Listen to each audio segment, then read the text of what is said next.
that. Oh, wait, it's waiting a second. Hold on. All right, now we should be live for the Steelers Depot Monday live stream. Let me go ahead and pull it up on my end and let me mute my own self too. There we go. All right, we are here for the Monday, October 5th live stream. Myself and Dave Bryan answering your Steelers questions for the next hour as we do every Monday. Dave, how you doing? Thanks for being here. Doing good. Ready for this? We got a doubleheader tonight. Yeah, it is. It's 7 o'clock. Is Chiefs Patriots right? They're the first It's game coming on right now. Yeah, right now. yeah, coming on CBS right now. So we got the Patriots facing the Chiefs, and the Patriots facing the Chiefs without Cam Newton, without Sony Michel, and I think without a guard too. I think Shaq Mason's missing this one, so this one might not. If you're looking forward to watching the Patriots get stomped, you probably picked the right night. And then obviously in the nightcap you have the Packers hosting the Falcons, which I think you think might wind up being closer than what many people are expecting, right? Yeah, I had Atlanta in an upset. Do we know if Julio is playing? My fantasy team needs to know if Julio Jones is active.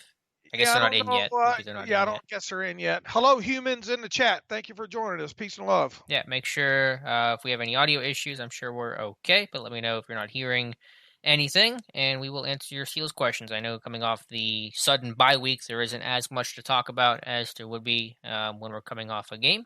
Kevin says Julio is active, so thank you very much, Kevin. All right, but we will dive into the questions nonetheless to answer everything on your guys' mind for the next hour. Thank you for everyone who's here. Steeler Fan 1933, K. Jackson Pittsburgh, Russ, Mutated Genome, Colin, Mark, Kevin, Danelle, Patrick. I think it's everyone here right now. First question of the live stream comes from Mutated Genome. He says, are we finally at a point where we should take Cleveland seriously? They are 3-1. They had that thrilling shootout victory and staved off the Cowboys' comeback yesterday. Yeah, I always take Cleveland seriously. I think AFC North are always competitive games, and their rushing attack is among the best in football, even if they're not going to be with Nick Chubb for a couple weeks, including the Week 6 game between the Steelers and Browns. But Cleveland looks like they can definitely present a real challenge this year. Fungible. Well, to me, what isn't fungible is Bill Callahan, the offensive line coach, and the way that Mike Munchak brought so much value to Pittsburgh. I think Callahan is bringing it to Cleveland.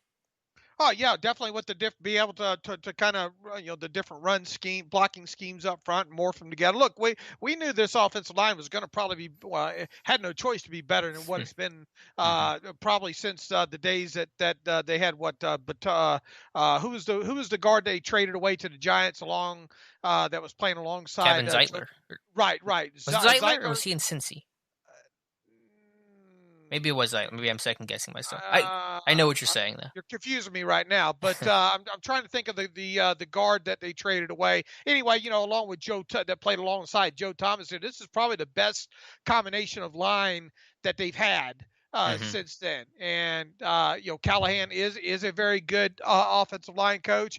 And I think the thing that you saw now, look, Dallas has got a lot of injuries there, and especially at the backing core, their secondary. They're just not good tackling team overall. So to say they compiled, what was it, over 300 net yards of rushing, right? Against the Cowboys. I think they're a good rushing team, and I think they're going to be a good rushing team even without Nick Chubb. And I think we saw that yesterday. I mean, Kareem Hunt, the other rookie or second year play, whatever he is, Johnson, or what was his first name? D'Ernest. Okay, D'Ernest, yeah. Right. They look fine. Now, we're going to find out what Cleveland is in these next 2 weeks, right? Because Indianapolis probably they have the fewest yards allowed, I think, of any team in the NFL, and it might be closing in on record proportions as well too through the first 4 games. So that defense is a lot better than people give them credit for. And then obviously the Steelers and their defense, and specifically their run defense. So has Cleveland done well to date? Yeah, but they did lose to Baltimore out of the chute, and the teams that they beat have been the Bengals, the Washington football team, and Dallas. So much like the Steelers, who have beaten teams that with a combined record of 1-11 right now. Well, I think the jury's still out on Cleveland. Now, their defense, I don't think is all that. I think their offense is going to put some points on the board, but I think it's quite honestly, I think it's a little bit too early to know exactly what Cleveland is and isn't as a complete team right now. Yeah, I think that's fair. I think you summed that up really well. But we'll find that challenge out in just a couple weeks whenever Pittsburgh plays Cleveland for the first time this year. But they're definitely an improved team. There's no doubt about that. They're a team, I think, on the rise. A lot of young talent, a lot of weapons to the pass game, too, with Odell Beckham Jr. and Jarvis Landry. And Austin Hooper caught his first touchdown yesterday. So there is a lot of talent in that team. And again, if you can run the ball effectively, especially as weather gets bad in December, I think you're going to have a chance to hang around. And so the AFC North will be competitive. To what degree will Cleveland truly be competitive? Will they still be in third place? Probably, but they're not going to be pushovers like they have been in years past. I'll tell you, they got a nice post-bye, really post-Steelers schedule, quite honestly. They play the Bengals, then they play the Raiders, then they have a bye, then they have Houston, Philadelphia, and then the Jaguars. So they better win some games, you know. That is not murderer's row for sure.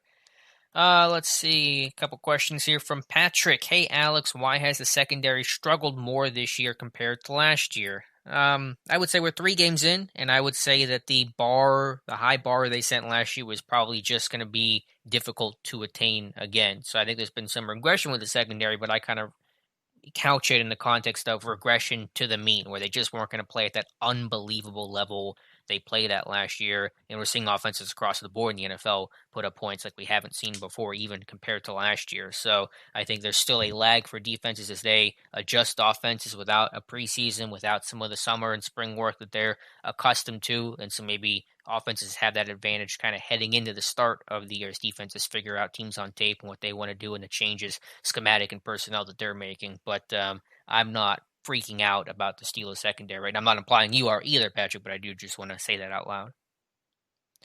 Let's see. K. Jackson, Pittsburgh. Hey guys, do you believe that there will be any punishment to the Titans for not adhering to the NFL COVID-19 protocols? Dave, I know you tweeted out the list of new protocols and adjustments to everything from the league today. And what's your take on the situation? Well, hey, we don't know exactly if they have. You know, obviously the opinions are that they weren't following protocols to a T, but you know, let's not mark them guilty just yet. I mean, we don't. There's no specifics. You know, all we know is that there's an investigation between joint investigation that the NFL and the NFLPA are doing. Whatever they do find now, and Alex and I talked about this on the morning podcast. You could probably go around all 32 teams right now and find that protocols weren't being followed to the T. Now, whatever the Titans. Whatever they find the Titans in violation of, do I think if they find any violations, what do I think is going to happen? I think you're going to see a nice fine on them. Plain and simple. I think you'll see, I don't know, $250,000 maybe fine or something would probably be anywhere from $250,000 to $500,000, probably depending on severity. If indeed they find anything, that'll be the slap on the wrist for them. And pretty much as I predicted on the podcast this morning, there's going to be this meeting which went on today. They released a new set of memos, kind of, hey, these are the protocols, the enhanced protocols. If you guys don't adhere to them, and we find out there's going to be hell to be paid, kind of shaking your fist at them, kind of thing. And that's exactly what's going on. It's still going to take a lot for a forfeit to happen. We've never had. I mean, when's the last time a forfeit has happened in the NFL? It's a good question. I do not know. I don't think there has in 100 years, So with that, look, this is uncharted territory. You probably should have adhered better to protocols. Absolutely. I think all 32 teams have probably gotten lax to some degree right now. What I think will probably happen, though, I mean, look, we just saw the Raiders get fined, for off team property type stuff. If they find the Titans in violation of something, I think there's going to be some sort of monetary fine, and then we'll see what happens moving forward here with punishments. But it's going to take a lot for a forfeit to happen, I still think.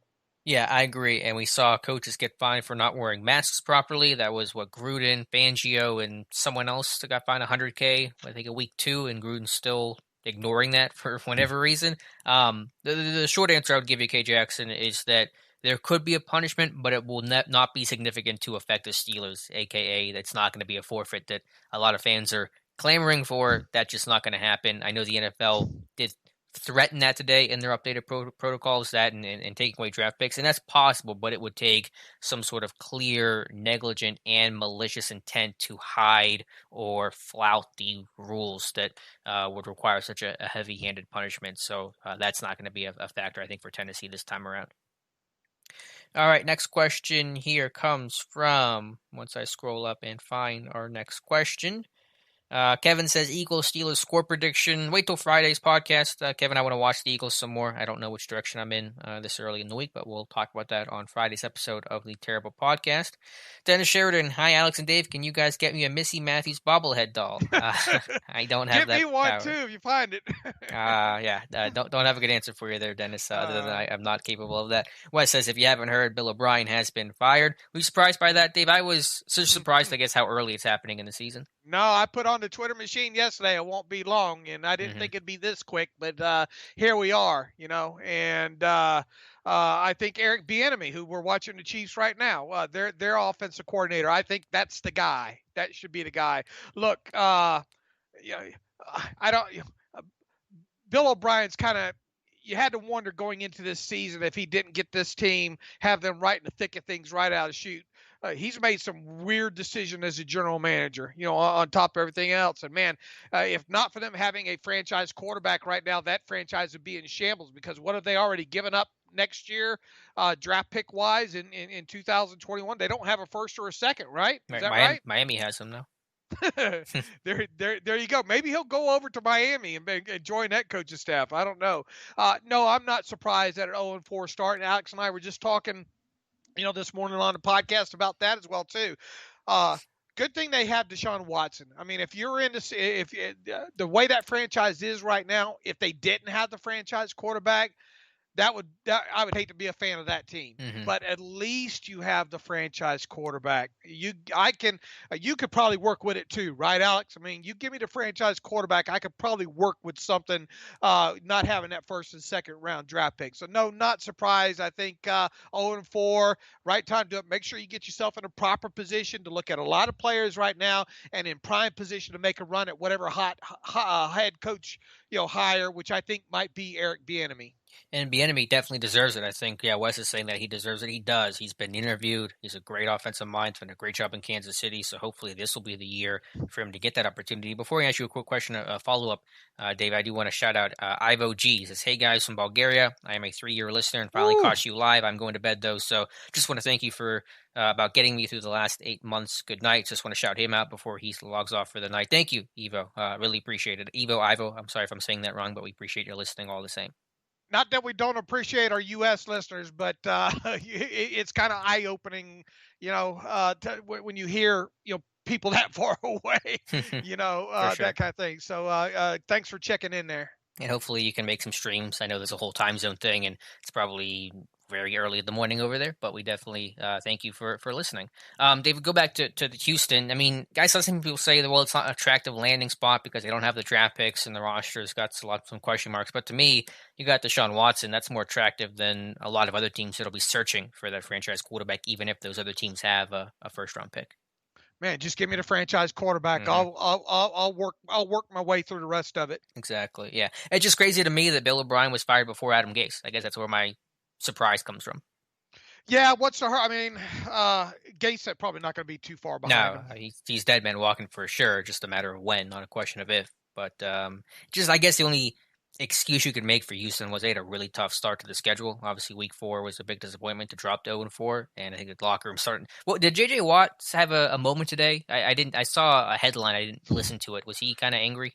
If you like press conferences with like 4-word answers, it was the perfect one. Look, he's not happy. He's asking questions. What do you do about fixing it? And he don't know, or else he'd fix it. Look, the guy gives his all.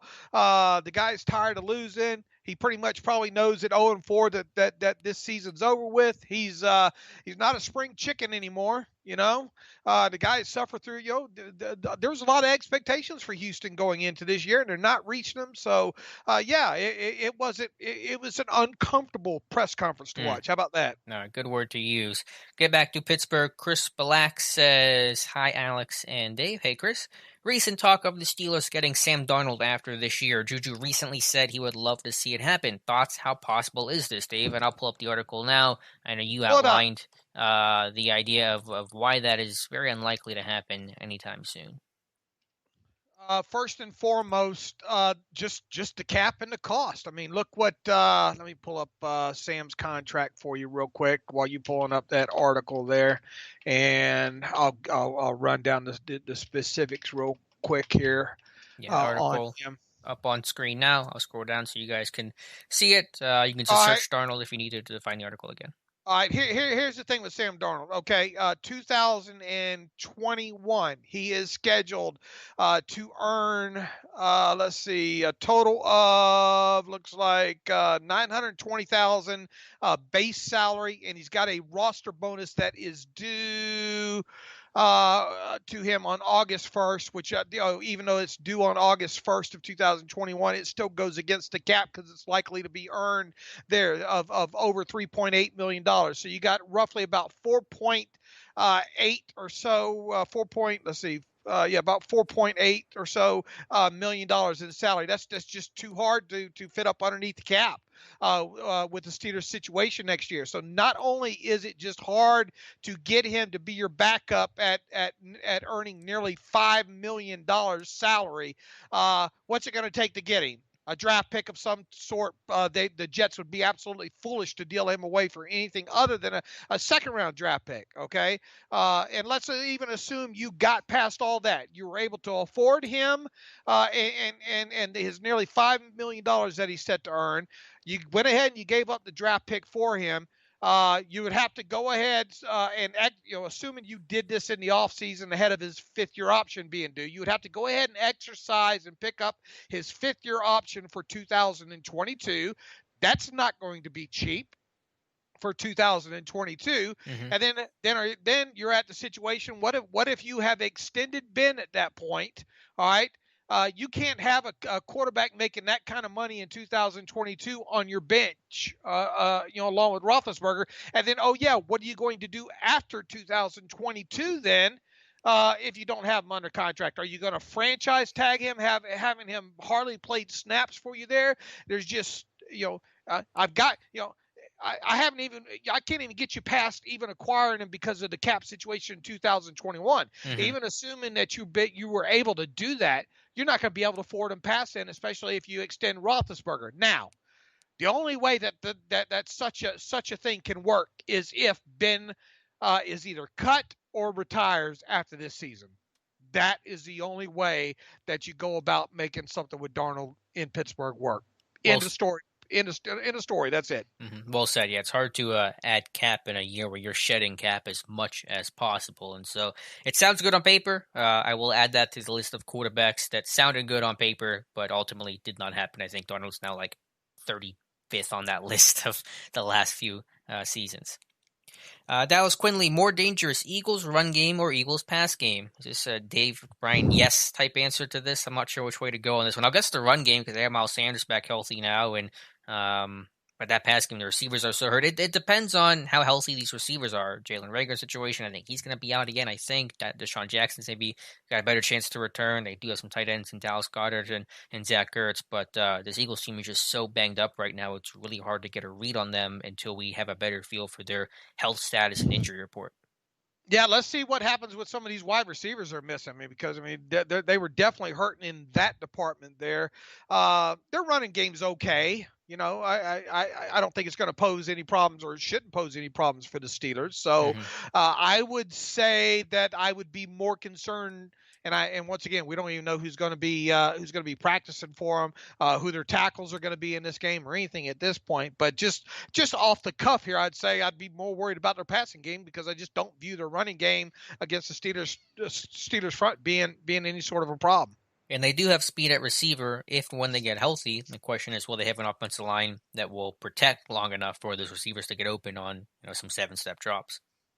Guest, what do you think of the way the Steelers are utilizing their running backs? Do you believe McFarland will continue to see more touches? I'm happy with the rotation. Into the latter question, yeah, I think McFarland will see about 10 to 15 snaps per game. David, I know we've talked about that on the podcast, and definitely bringing in an infusion of speed and big playability to a backfield that is generally power guys like James Conner and Benny Snell.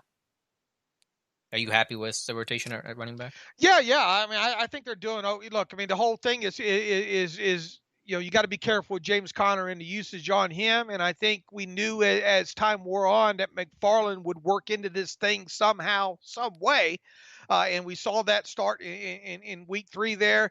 Obviously, not a fan of putting Jalen Samuels in there on short yardage. You and I talked about on the podcast. I can do without seeing Jalen Samuels at Wildcat and Jalen Samuels at in short yardage situations moving forward here. But otherwise, I think okay. I think the successful run rates are okay to start with, and I'm kind of excited to see and what a turnaround this is. Let's talk about the running back position and how we didn't think that this team needed to draft a running back, and lo and behold, the type of running back that they got has got my stamp of approval now after the fact.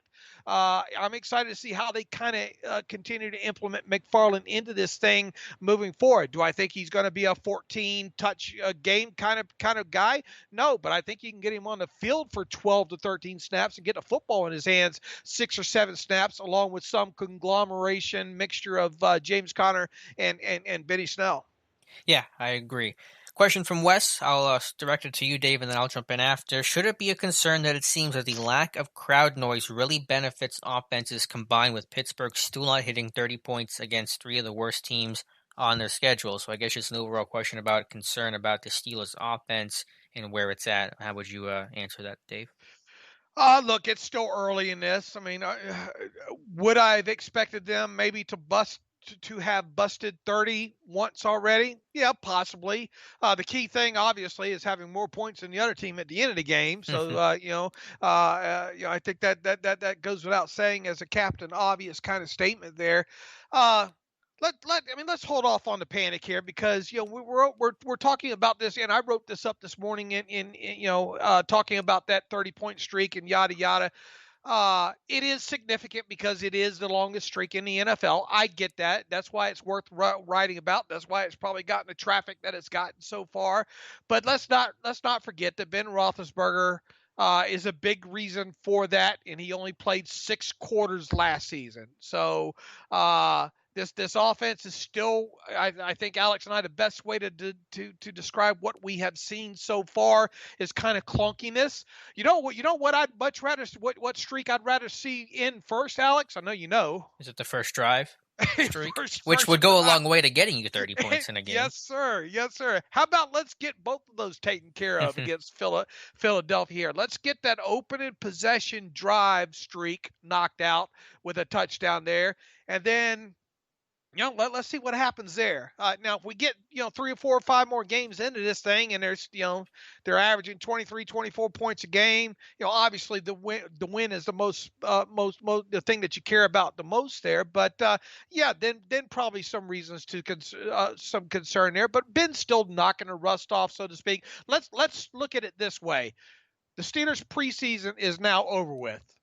Yeah, there you go. Yeah, I would say that obviously, first of all, they've been close to 30 in all 3 games. They were at 26, 27, 28, if I'm remembering things correctly. So they've been right there. And the fact that they've been able to close out games, haven't gotten these big shootouts, for example, that have forced you to put up 30 points. So I think had the game circumstances been a little different, this team would have surpassed 30 points already. So again, the offense has not been perfect. There are some red zone efficiency things to still clean up. Maybe you want to get a little bit better on third down, some drops, some turnovers, stuff like that that's still plaguing this team. So there are things to work on, but I'm not that concerned about it, even as dubious as this streak looks on paper. No trophies come with that high point total either, But so if you want to win a trophy, you better put up some points versus a Chiefs team, for example. Right. You better be able to score when you need to score. When your defense is not there. I've always been a fan of. I think defenses obviously having a good defense goes a long way in winning a Super Bowl. But on top of it, there are games in a Super Bowl season especially going back last 10 or 15, these teams have had to rely on the opposite side of the football to win them, a couple of games in those seasons, and sometimes even in the playoffs. I think I'm a fan of even saying at least one or two games during a playoff run a team has, the other side of the football, whatever their least dominant side, usually has to win them one or two of those games. And Yep. I think that would be the same this year. So yeah, you most definitely, like I said, let's treat what has happened right now as preseason. Let's see what happens in these next 3 or 4 games. All right, next question here. And Pablo says, I'm still in shock. Alex knows SpongeBob canon, but wasn't sure about Batman. That's just my youthful self there, Pablo. K. Jackson, Pittsburgh. Will Deontay Johnson be available to the Steelers against the Eagles? We don't know for sure because no injury report has been released yet, but it certainly looks very likely that's going to happen. He was in practice today, so good sign there for Deontay. Daniel or Danal Babar, do you think the Steelers management is encouraging players to avoid crowds, to avoid being affected by COVID-19? Yeah, I'm sure that's been reflected from the league and from Tomlin and the front office and coaches since they reported to training camp at Heinz Field back a month and a half ago. So I think that's been the mantra. We heard Bud Dupree, Steven Nelson, Chase Claypool talk about how basically they go to practice and they go home, and that's about it. And that's probably the best advice I could give any player right now is just don't go outside unless you're going to practice, because that is the best way to mitigate and lower the risk of exposure. You know who seems to be the great young player poster child for the Steelers and following the COVID rules? Who's that? Anthony McFarland Jr. It seems like he always has a mask on. I know he did during training camp and his Instagram post. I don't know if he's still it doesn't come to mind recently on that, but for a while there, I thought, man, that kid really is paying attention and making sure to keep his mask on and stuff like that. I just found that kind of humorous. Dallas I don't know what they're telling the team, so yeah. I obviously I'm sure they're advising them obviously to be smart Sure. and stay away from big crowds and don't do things like that. Dallas Quinley, especially because you get fined for it too. I think Juju said, "What, you miss a COVID test, you get $50,000 fine." So good incentive to be smart. Dallas Quinley, why did the Steelers settle on Rudolph as a backup and not go after a veteran or Ben's replacement? A lot of reasons. Financial reasons for sure, some availability concerns, and just there weren't any. I mean, there were some backup options, but really no Ben replacement type options. And I would just say is that they still have confidence in Rudolph, right or wrong. They have a lot of confidence in him. They want to see how he improved from a terrible 2019 season, and so they wanted to let him be the backup. Because if you sign somebody else and Mason's now the number 3, you probably never find out what you have in this guy. So again, right or wrong, they want to find out what they have in this guy, and the only way to do that is to make him the direct backup to Big Ben.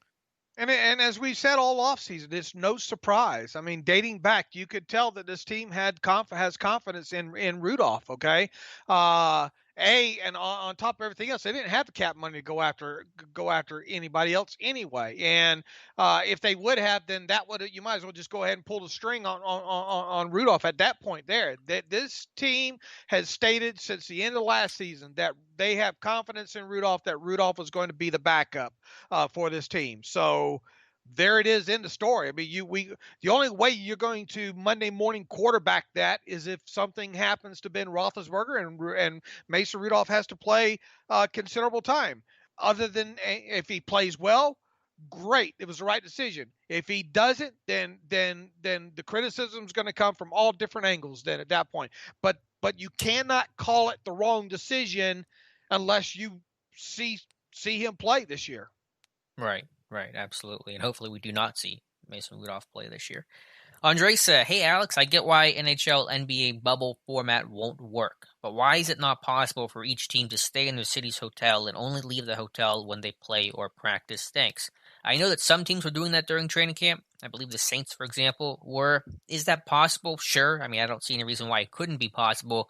You're just trying to walk that line between these guys have families, they have homes, obviously, and respecting that versus the balance of you want to be smart about not having outbreaks and exposure and things like that. So I'm sure that wouldn't be popular if players were forced to do that for that length of time too, obviously for many, many months straight in hotels, and accessibility and things like that are concerns. So I understand the question. It is possible, but I don't think that's really preferred unless the league really felt like they had to do that.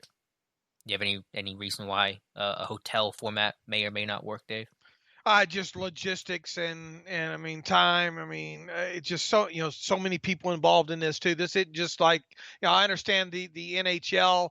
I think just logistics and everything that goes along with it makes it incredibly tough. I was surprised the NHL was able to pull it off, but Hmm. the way that they did, I think there's just so many factors and cost and just so many things that go along with it. So it's not surprising. It's so hard. It would be so hard and inexpensive to have an NFL bubble for all 32 teams. Question from Dallas. It seems Devin Bush has taken a step back, or at least not moving forward. Is he a number 2 middle linebacker, or will he eventually be the starter over Vince Williams soon? I'm not sure about the actual question. He is a starter next to Vince Williams in base and in nickel, and he's the linebacker in every down situation and also in dime packages on 3rd and long. So he is the starter over Vince Williams. To the point about has he taken a step back or not moving forward, I know it hasn't been spectacular and splashy, and there are certainly elements of his game I still want to see him improve upon, but I don't think it's been nearly as bad. I think we got spoiled a bit by Minkah and Bush making a ton of splash plays early last season, and there are going to be ebbs and flows to that. I think overall, Bush has played well. He's a central communicator. He's wearing the green dot. He's shouldering that responsibility, seeming to do pretty good job with it. He's an every down, 100 snap or 100% of the snap kind of guy. And so I think there are some intangible things that Devin Bush is doing and appearing to do well that don't really show up on the stat sheet. What is he not doing that people want him to do? That's a good question. People will look at the glaring thing. I think people in their heads right now is the game against Denver and a couple of the tight end situations. Now, obviously, before this year, look, his big one of the big knocks on him so far coming out of his rookie year was covering tight ends, middle of the field type situations, and especially zone type situations, just kind of being out there, kind of lost somewhat. It seemed like now. We saw him make run with a tight end in that game against the Texans, right? And make a good play in the end zone on there. Obviously, you got to put him in some better situations. Now, we still don't entirely know what happened on that bust on the Noah Fant touchdown against the Broncos. We think we know. Keith Butler wants us to believe that it was a missed blitz and all like that, but even so, whether it be schematics or whatnot, there was no way the way Bush was lined up with that kind of leverage, that play was not reliant on him. If that play was indeed a blitz, that play is reliant on the blitzer getting home more so than it is Bush being in tight coverage on that play. So I think what we have here right now with Bush so far, and people wanting to analyze and say he's not playing well, it's a results biased type of analysis based on him giving up a couple of pass completions to a tight end. Yeah, and in my opinion, again, what we do not know, my belief is that it was only supposed to be a blitzer on that play against Noah Fant, and that Bush is basically on his own on that play because it happened, I think, a time before and a time after, too. And Bush is on his own on that play, just a difficult spot to be in leverage-wise. All right, next question here comes from where I just had it and I just lost it. Dallas also asks, is Mike Hilton a must resign after this year? I love Mike Hilton, been a big fan of him for a long time, love the underdog story. I would love to be able to resign Mike Hilton, but I do not think it's reality. I think it's much more likely they resign Cam Sutton and Mike Hilton is playing elsewhere in 2021. Well, you hate to see him go, but man, you want to talk about a bulldog when you want to talk about as important as a guy like Vince Williams, how he kind of brings an attitude and kind of a tone setter to that defense. So does Mike Hilton, man. I mean, I don't think I've ever seen a slot corner. It's been numerous years since I've seen a nickel corner be able to play both the run and the pass like he does. And boy, you want to talk about he'll sniff a screen out on, and he did in that game against I think that was his lone tackle for loss in that game against the Texans as well too. The problem is you can't pay them all, man. And if anybody right now the way he's played the last couple of years is due $8 million plus per season, it's him. And the Steelers just are not going to be able to afford it. You just can't pay them all, Yeah, definitely will not be able to pay him, but he deserves to get paid, and will get paid probably somewhere else. Russ Obenstein. Hey, Russ, Alex, and Dave, do you think the Browns' play will help Steelers step it up on offense? I hope they tear the Eagles up, live an hour and 15 from Philly? No, I mean, short answer, I don't think the Steelers need to be motivated by Cleveland, but obviously the Browns are capable of putting up points, and so that game may be a little bit more high scoring. Hopefully it isn't. Hopefully the Steelers defense can be steady against the run, as they have been the first 3 weeks, and really make the Browns more one dimensional. But I will say that, yeah, the Steelers offense will have to show that they can put up 30 plus, because again, to beat Baltimore, to beat Kansas City, to win some of these higher scoring games, there will be times where your offense has to put up some big points. Next question here is from Frat Boy Fishing. Why is Tyson Alulu all of a sudden an all-pro player? That's a good question. He has definitely found the fountain of youth. I think he's always been a really technical guy against the run with great strengths and leverage and vision and just overall technique. He's getting good coaching from Carl Dunbar, who I think is a seriously underrated coach, not only in Pittsburgh but in the NFL overall, and someone I believe that deserves to be considered to be a defensive coordinator somewhere in football. I think he's just kind of at home there, and he is going against some smaller centers, facing guards and tackles. He's a little bit on the smaller side, so getting with a better size matchup along the interior probably helps him. But he's really done well against some favorable matchups, to be fair, with Nick Gates and Lloyd Cushenberry, but he's been excellent, and I'll take it. Yeah, you can't control who you go against, but he certainly has he's dominated that competition even more than. Look, I was a little bit concerned coming out of the shoot during the offseason after losing Javon Hargrave, wondering about all this talk about Alu moving to the middle. He's done fine to date. Let's just hope it continues. And if it does, I think you got to find a way, maybe for the NFL minimum. Hopefully, Alu will decide that he wants to play one more year after this year. Maybe you can keep him around to kind of help that transformation to who's it going to be? Is it going to be Carlos Davis? It's obviously it's that kind of guy that you think might have a shot there, but you might still need a little cushion.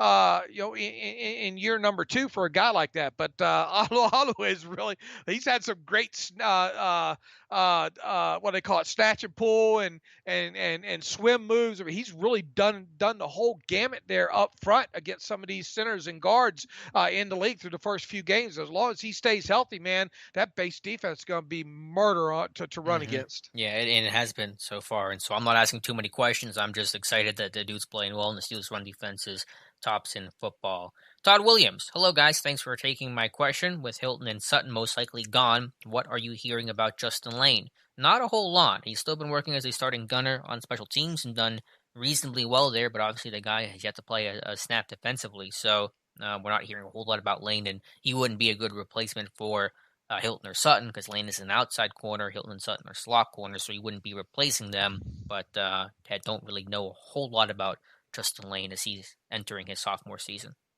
Yeah, we just haven't seen him play. I mean, and obviously, Alex not having access to training camp or anything like that. I mean, there's nothing new other than special team stuff. That's all we have to go on. Yeah, absolutely. Dallas has Benny Snell going to lose carries to McFarland as the season goes on. I think it's more of a situational thing where you'll see Snell in short yardage, goal line situations. I think you've already seen some of that. So, yeah, I mean, McFarland working his way into the lineup will limit snap counts and play time and inevitably carries from guys like Benny Snell and Jalen Samuels. But I do think they can splice it up, situationally, where Snell is playing in his certain situations that make him thrive. McFarland plays in other situations, so I don't think it'll be necessarily a one-to-one thing, if that makes sense, Dallas.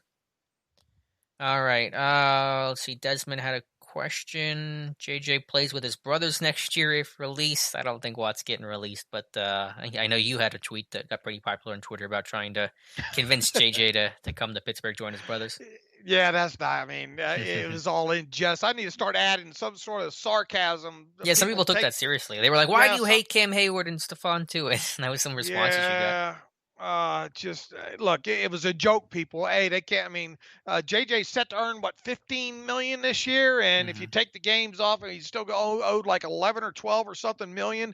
There's just no way that's going to work. And plus, what he's scheduled to make next year, there's just no way that you're going to make that work. And no, the Texans are not going to eat a big chunk of his salary just to trade him off and that kind of stuff, So it was a joke, people. JJ Watt's not going to be a member of the Steelers.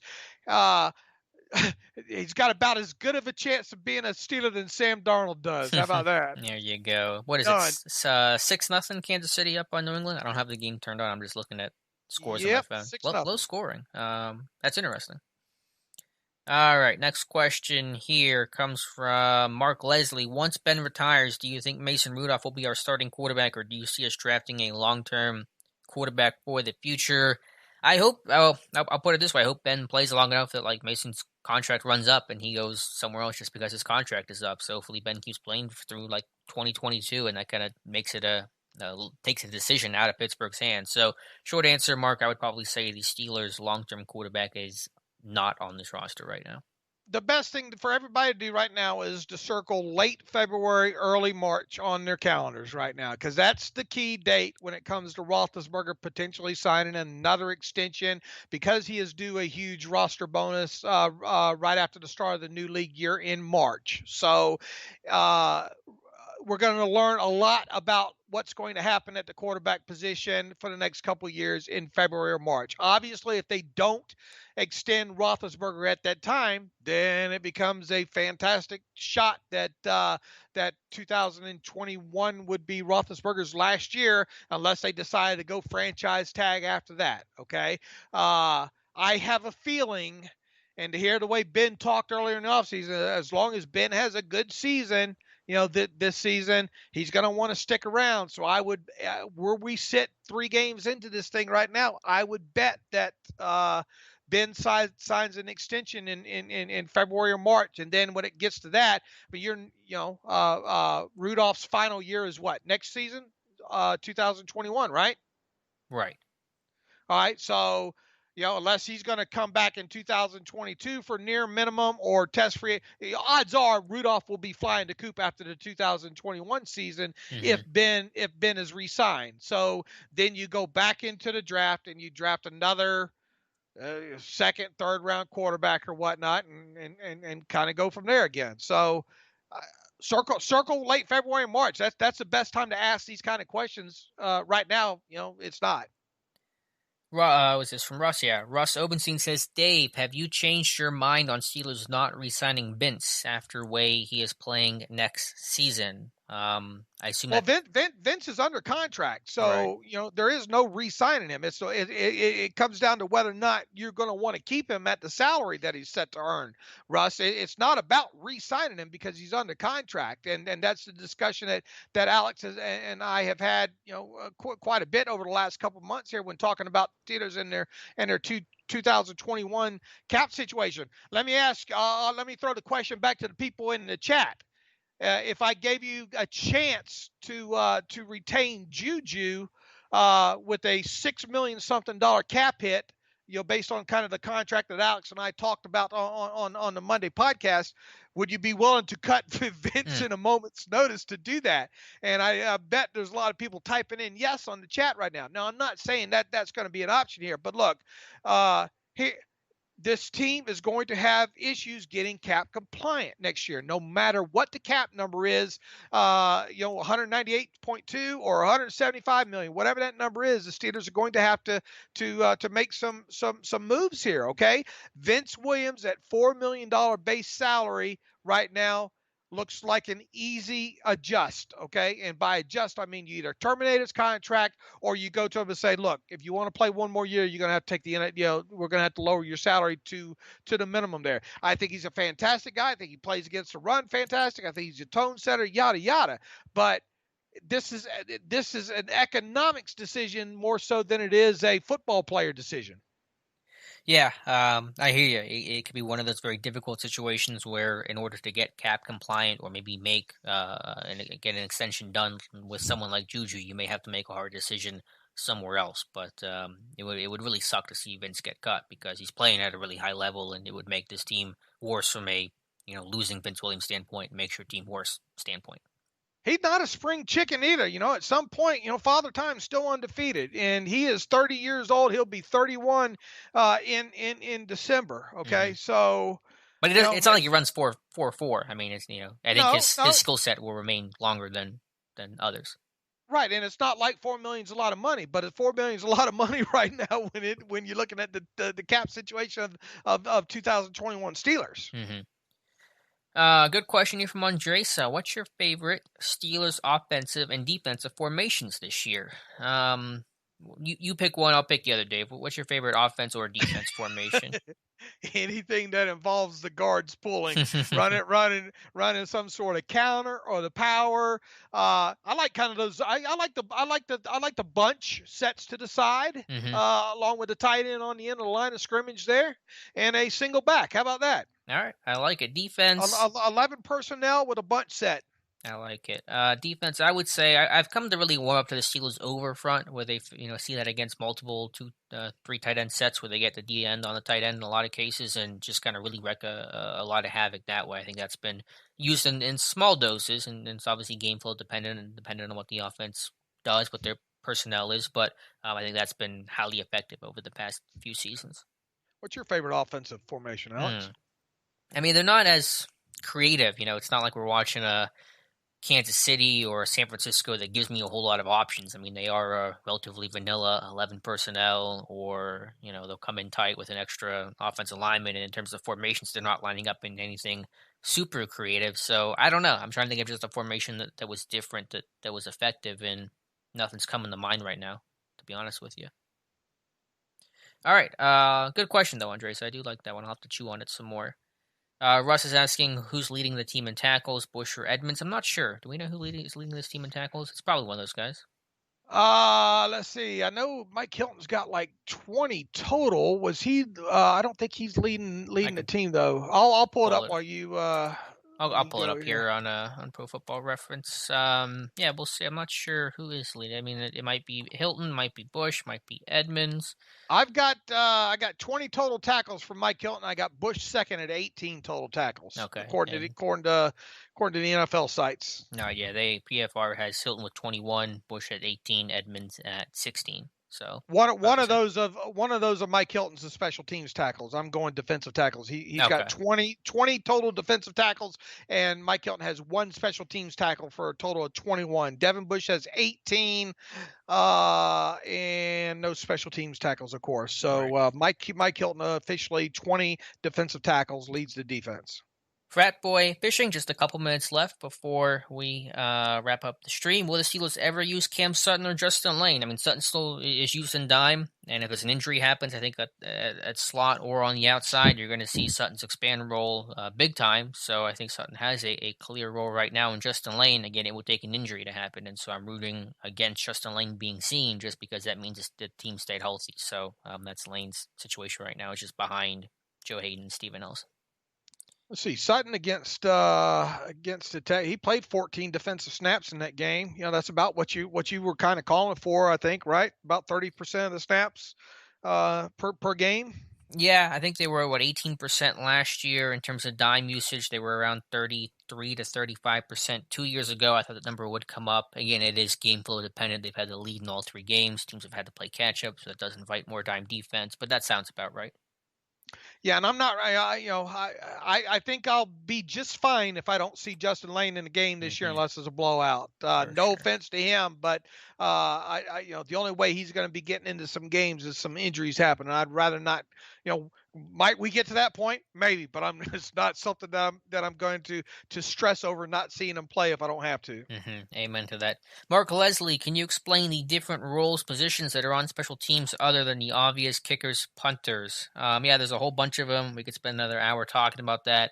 I think the next most important one, besides the snapper, is the personal protector on the punt team, the up back, the guy that is off center to the right behind Cam Canada, kind of behind the right guard. So he's the guy that's the quarterback of that unit. He helps align everybody, will have help with the snap count, help with the blocking schemes, point out any other blitzes or anything like that. So that personal protector spot currently held by Jordan Dangerfield, number 37, is a very important one to know on the punting team.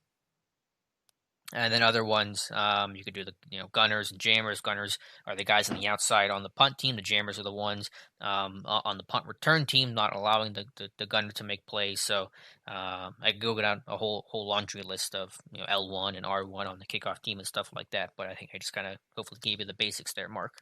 Russ, You had an interesting stat as far as some special team wide receivers today, didn't you? yeah, one I didn't really expect to come up with. According to at least StatHead, and their tackles are a little bit tricky, but we know Chase Claypool had 3 tackles in Week 2 on special teams versus Denver. Since in the Kevin Colbert era, 2000 to present day, only 2 receivers, Steelers receivers, have had at least three special teams tackles in a game. That is Chase Claypool in Week 2 and Sammy Coates in 2016. So Claypool making just as much of an impact on special teams as he is on offense.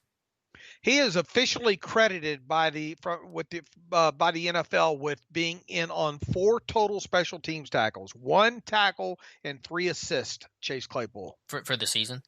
for the season. Yeah, he's been, and again, the Denver game, he was all over the place. So, very good start. And again, not a surprise because you watched him at Notre Dame, even his senior season as a starting receiver, he was still a gunner. And I think those things have really helped him prepare and be ready for the NFL. Russ Obenstein with a super chat. Thank you so much, Russ. He says, just big thanks how amazing you guys were getting us through off season, and now you're the best in your staff. Really appreciate it, Russ, that you've been here for many of these live streams. So thank you for the super chat and being here with us.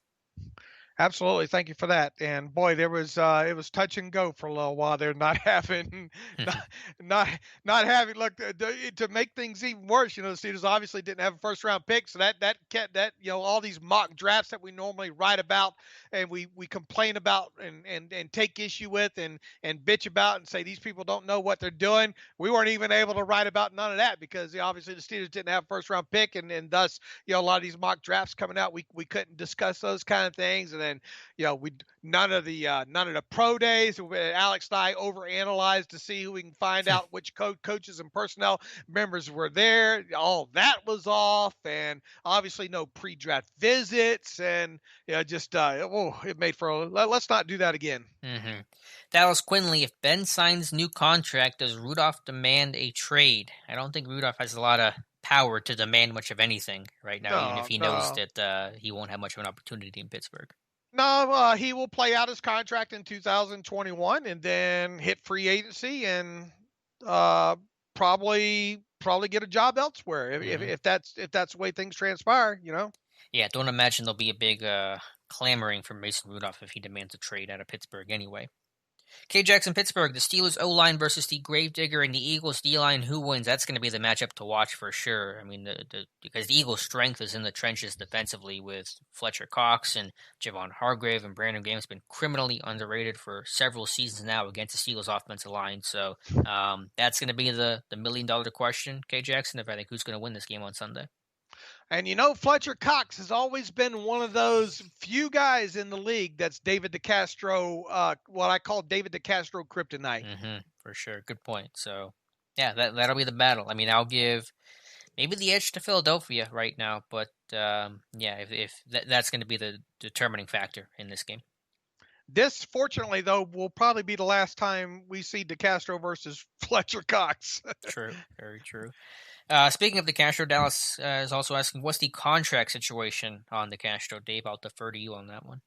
1 year left on his contract next year, but I think what you're going to end up seeing with David DeCastro, because they predictably so, as I predicted all offseason, he was going to be one of the guys that they restructured late. They did that, and with that, it gives you the sense that they did so knowing that they want to extend him in 2021. I think it now just becomes an issue of timing and when that happens. This team is going to need some cap space, so uncharacteristically, we could see a guy like go on Rex Burkhead. You go get me some fantasy points.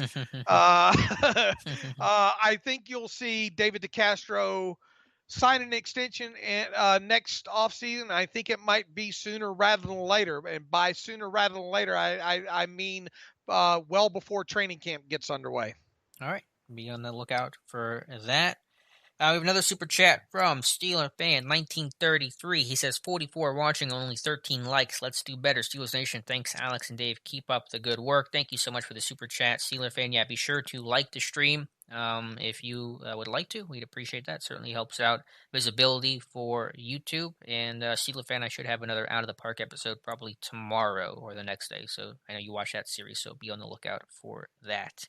A couple more questions here. Rick McKee has a really good answer to the best offensive formation one. He said the best offensive formation is late game kneel down. That's there you that's a go. good answer. The victory. There you go. Victory formation. No one did the victory formation with Dotson out last week against Denver. I was mad. Someone's got to step that one up. OOF3R, what do you think our record is going to be this year? I think Dave and I are probably in the same camp we were to begin the year, probably in that. Well, you said what, Dave? I said 11-5. What did you say, 12-4? I think I said 12-4. I went out of the box this year. And you sticking by 12-4? Yeah. They're looking good so far. Just like that offense to play a little bit better, but and obviously the defense as well too. I thought the defense would be playing a little bit better than what they're playing now, but it's not awful. I think there's room for improvement on both sides of the football right now, and I like where they are. So I'll stick with 12-4 still. And I will stick with my 11-5. Probably last question we'll get to here for today's stream comes from Young Whitey. I'm sorry if you have already answered this question. I just got here. Do you think we'll move on from Connor? Almost certainly. I really can't see a scenario where Connor returns. He is playing well this year. He's healthy, so thank goodness for that. But just as Dave's word, the fungibility of the position, all the other free agent this team has to turn their attention to first, the cap situation, getting cap compliant. Just don't see a scenario where Connor resigns unless it would somehow be at a deep hometown discount. Absolutely. It'd have to be near minimum 1-year deal kind of thing. And unfortunately, it would have to come on the heels of him maybe getting hurt again. And, just the kind of stuff that for such a fine kid, you don't want, off to a decent start so far, kind of stuff that you don't want to root for. So you just have to think there's going to be somebody out there maybe willing to give him, 3, 4, assuming he stays healthy and puts up, 1,500 total yards from scrimmage this year. Probably somebody out there willing to give him $3, $4, $5 million a season. Yep, but will not be the Steelers. Russ Openstein, guys, would you agree with me that Feiler is improving in run blocking? I don't know if that means is Feiler improving his run blocking or is Feiler being moved to guard and it's improving the run game overall. But as I did a film room of, and I know you watched that, Russ, that the even-handedness of the ability to pull Feiler or DeCastro after, as opposed to really just pulling DeCastro in the Foster years, I think has made this run game more versatile and more balanced, which has been really important. And that's something we said all throughout the offseason we were excited about. No offense to Ramon Foster, as I say several times. Ramon Foster made a lot of non-believers out of his ability to pull from left to right. Now, it's not something that he did 15 times a game or even 3 times a game, but when he did it, it was effective. It was just something that you really couldn't count on being kind of pull ambidextrous, if you will, or as I like to say, amphibious, which is it's an inside joke there. But anyway, the ability now to be able to take these guards and go either direction with them is something to behold. And I think Feiler is very good on the move, and we didn't get to see a lot of that, obviously, throughout his career, other than, say, a couple preseason snaps here and there, but the transition from tackle to guard outside of pass protection hiccups here and there, I think it's gone good for him. So I'm excited to see more of Foster on the move from left to right moving forward. Yeah, and they pulled Feiler early and often in that win over Houston to a lot of success, including James Conner's game-winning 12-yard touchdown. So that'll wrap up the stream. Marjorie Geyer was also here saying thank you. Thank you for being here, as always. Appreciate everybody who stopped by, donated a super chat, asked some questions. Dave and I appreciate it. Go back and listen to the archive of this on SteelersDepot.com, and we will return next Monday with a game to talk about as the Steelers will take on the Eagles Sunday afternoon. So, Dave Bryan, as always, thank you for being here. Great job, Alex. I appreciate it. Thank you for everybody that showed up tonight, and peace and love to everybody. All right, thank you, guys. We will be back in a week. So, thank you guys so much for watching, and we'll talk to you soon.